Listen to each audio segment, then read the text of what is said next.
से पहले अपने परिवार वालों के साथ दर्शन पूजन करने के लिए हिमंता बिस्वा शर्मा पहुंचे, जहां पर उनकी प्रतिक्रिया आप सुन रहे थे।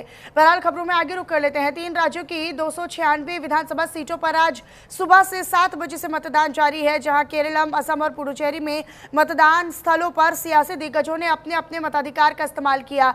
तो यही कुछ तस्वीरें आपको दिखा रहे टीवी स्क्रीन पर। मुख्यमंत्री पिनराई विजयन, कांग्रेस महासचिव केसी वेणुगोपाल, केंद्रीय मंत्री सुरेश गोपी समेत अभिनेता और एक्टर मोहन लाल और पृथ्वीराज सुकुमारन ने भी अपना अपना वोट डाला। तो 3 राज्यों का रण है, सियासत भीषण है। केरल, पुडुचेरी, असम में लगातार चुनाव चल रहे हैं।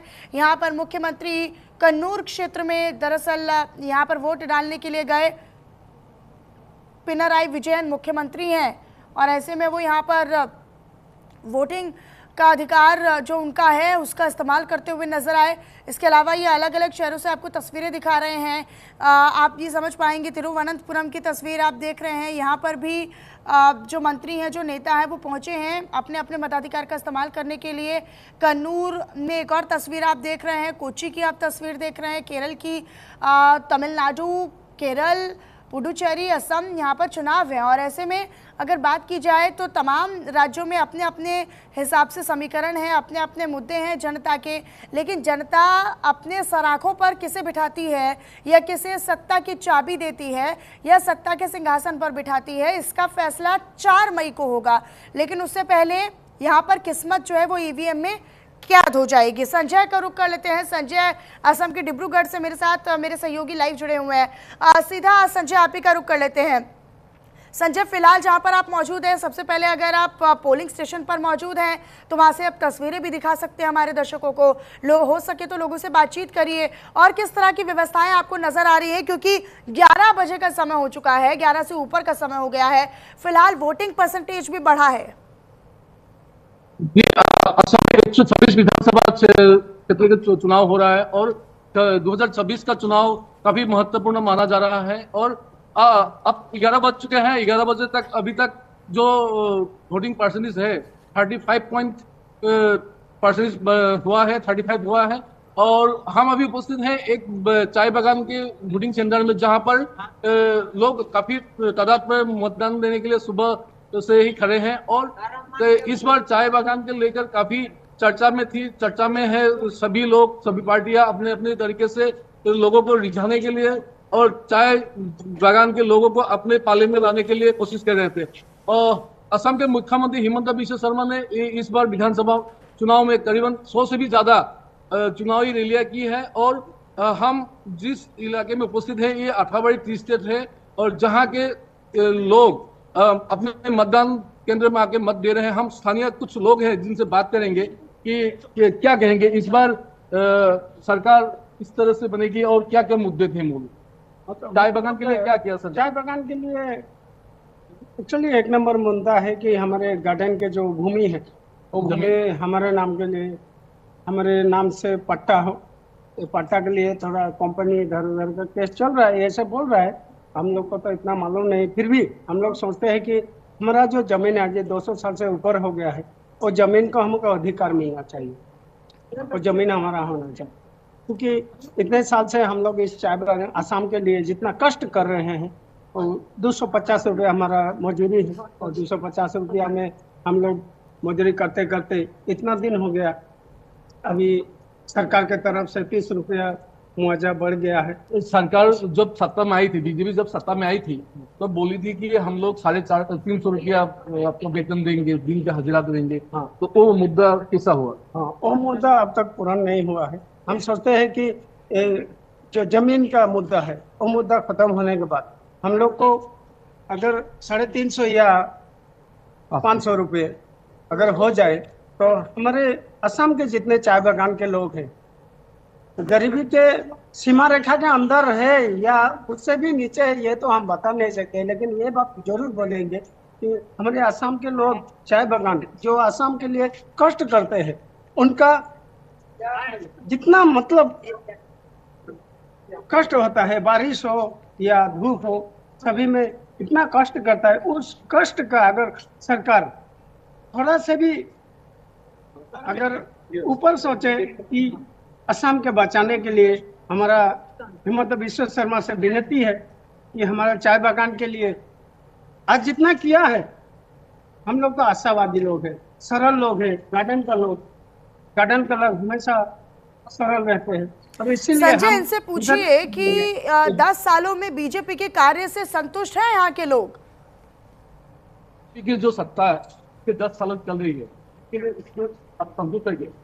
संतुष्ट नहीं बोल सकते, क्योंकि हमारा गार्डन के लोग जितना नीचे है उससे अगर थोड़ा ऊपर तो आया है, लेकिन हम 100 नहीं बोल सकते हैं, करीब 40-60% आया है। और हम सोचते हैं कि असम के लोग अगर, गार्डन के लोग अगर थोड़ा भी ऊपर जाए तो असम के लिए बहुत आगे तक जाएगा, ये हमारा मानना है। जी, असम के चाय के लोग, चाय बागान के जो लोग हैं, उनका मानना है कि 200 साल तक जब असम में रहते थे तब तक उनका जमीन का जो अधिकार था वो अधिकार नहीं मिला था। इस बार बीजेपी की सरकार, खासकर हिमंत बिश्व शर्मा की सरकार, प्रधानमंत्री मोदी ने जब असम में आकर चाय बागान के लोगों को जमीन का अधिकार दिया, तब से उनके बीच थोड़ा आशा का किरण जगा है, क्योंकि लोगों के जो जमीन था नहीं था उनको जमीन मिला। और भी कुछ लोग हैं, हम उनसे बात करेंगे कि क्या कहेंगे कि इस बार चुनाव में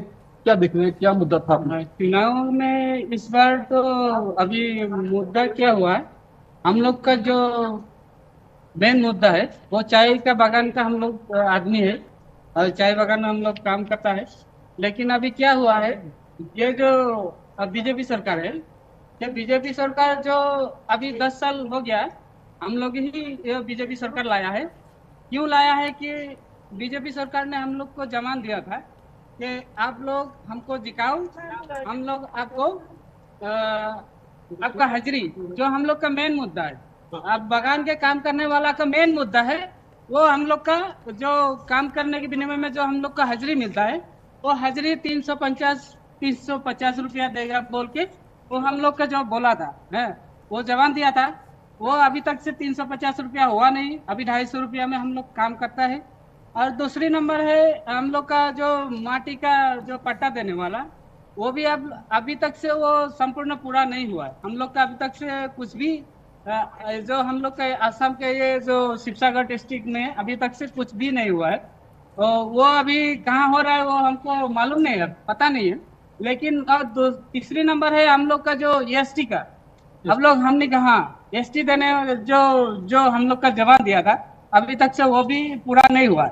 अभी 10 साल गुजर गया लेकिन अभी तक से वो एसटी नहीं हुआ, अभी तक से माटी का पट्टा संपूर्ण नहीं है, हम लोग का हजरा पूरा नहीं हुआ है। लेकिन इसलिए हम लोग का चाय बागान का आदमी अभी थोड़ा वो मन में थोड़ा यह है कि अभी सोच रहा है कि हम लोग का सरकार हो सकेगा, अभी सरकार चेंज भी हो सकता है, क्योंकि अभी कुछ लोग तो शांति है और कुछ लोग को अभी जितना ये बीजेपी सरकार काम कर रहा है, अभी रास्ता के जैसे काम किया है, अभी ऐसे हम लोग का PMY का जो घर है सब वो तो दे रहा है। लेकिन हम लोग का जो मेन मुद्दा है वो हम लोग का क्या हुआ, अभी तक फुल बिल नहीं हुआ है। तो इसलिए थोड़ा हम लोग का चाय का बागान का आदमी थोड़ा वो बीच में वो थोड़ा दुख है मन में। अभी आगे क्या होगा अभी ये इलेक्शन के बाद ही पता चलेगा। कुछ चाय बागान में कुछ लोगों का कहना है कि असम में जिस तरह से बीजेपी सरकार पहले जब सत्ता में आई थी तब कहा था कि चाय बागान के काम करने वाले सभी लोगों को 350 रुपया दिन का हजरा मिलेगा और जमीन का पट्टा मिलेगा, साथ ही एसटी का दर्जा भी मिलेगा। लेकिन आज तक वो मुद्दा ही रह गया। और जो हालांकि संजय ये भी सोचना होगा, क्योंकि अब से पहले प्रधानमंत्री नरेंद्र मोदी भी दरअसल यहाँ पर चाय बागान में पहुंचे थे और यहाँ पर उन्होंने मजदूरों से और महिलाओं से संवाद भी किया था। उसका कितना इम्पैक्ट और उसका कितना प्रभाव यहाँ पर लोगों के बीच में पड़ा, उस पर भी हम बात करेंगे। आप रहिएगा हमारे साथ। संजय, मैं आपका रुख करूंगी। केंद्रीय मंत्री सर्बानंद सोनोवाल ने क्या कुछ कहा है वो सुनवा देते हैं। पिछले दिनों में असम के अंदर जो विकास हुई है और शांति का माहौल बनी है, इससे हर नागरिक को इज्जत से जीने का एक बड़े मौका भी है, माहौल भी है और सुविधा भी उपलब्ध की गई है। तो इसलिए हमारे असम की जनता खुश है। परम आदरणीय प्रधानमंत्री जी के नेतृत्व में जो विकास हुई है, सभी जनता को अपने जीवन को सजाने के लिए एक सुनहरा मौका दी गई है। तो सामाजिक न्याय, जनता की अर्थव्यवस्था को मजबूत बनाने में माननीय प्रधानमंत्री जी का जो योगदान है, जो उनका प्यार है, स्नेह है असम के लिए, इसलिए असम का लोग बड़े खुश है। और सबका मानना है मोदी जी रहेगा, सम्मान भी रहेगा, सुरक्षा भी रहेगा, विकास भी रहेगा और विरासत भी रहेगा। पिछले दिनों में असम के अंदर जो विकास हुई है और शांति का माहौल बनी है, इससे हर नागरिक को इज्जत से जीने का एक बड़े मौका भी है, माहौल भी है। और तो केंद्रीय मंत्री सर्बानंद सोनोवाल को आप सुन रहे थे। बीजेपी की सत्ता वापसी का एक बड़ा दावा करते हुए वो नजर